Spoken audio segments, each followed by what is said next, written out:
I guess the rules are the same when I got Medicare Advantage. I think it's when you're 65, you can choose to get Medicare Advantage or stay with regular Medicare.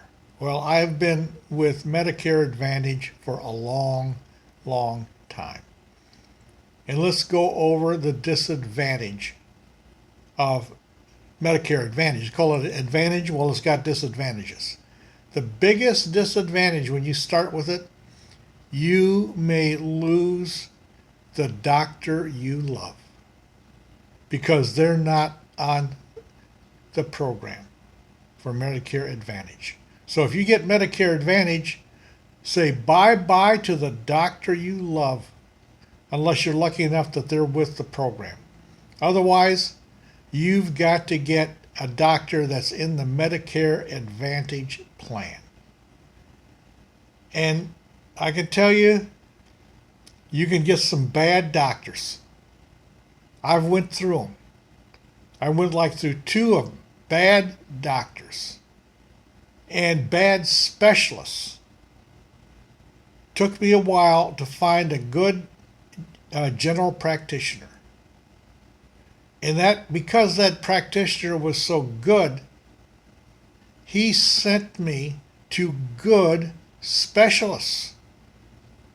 I've had bad specialists that couldn't figure out anything that was wrong with me.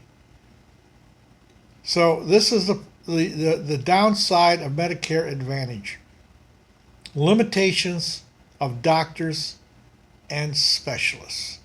And just because you pick out one doctor in Medicare Advantage and you go there, if you don't like that doctor, get out and find another doctor. Do not waste your time with that doctor. Generally, a bad general practitioner is also going to have bad specialists associated with it.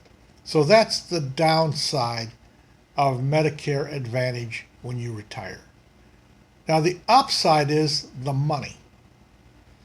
I've had 3 procedures since I've had Medicare Advantage. None of them were overnight stays, but I was under anesthesia. Okay, under anesthesia, but not an overnight stay. And I was in the hospital. What happens, you don't stay overnight, but all 3 of these procedures were over $70,000.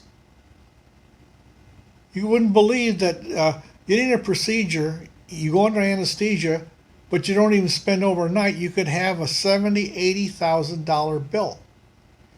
Well, Medicare pays 80% if you're going to stay with Medicare, like an $80,000 bill. Okay, that means that you have to come up with $16,000. That's your what you have to pay. That's a lot of money, $16,000. On these 3 procedures I had under Medicare Advantage, my copay was $25 max on each procedure. $25,000 versus $16,000. If you don't have that $16,000, you're in big trouble. So that is the advantage of Medicare Advantage, the low copay. And I'll tell you, 3 procedures, I could have had $30,000, $40,000, $50,000 in copays. And you're talking about you're retired. It's easier to have problems where you need medical procedures when you're that age. When you're in your 20s, 30s, and 40s, you may never need a procedure. But you get in retirement and stuff starts to break down in your body. So your possibility of having procedures in retirement are much, much higher than when in your working days. So that's the disadvantage of Medicare Advantage and the advantage of it.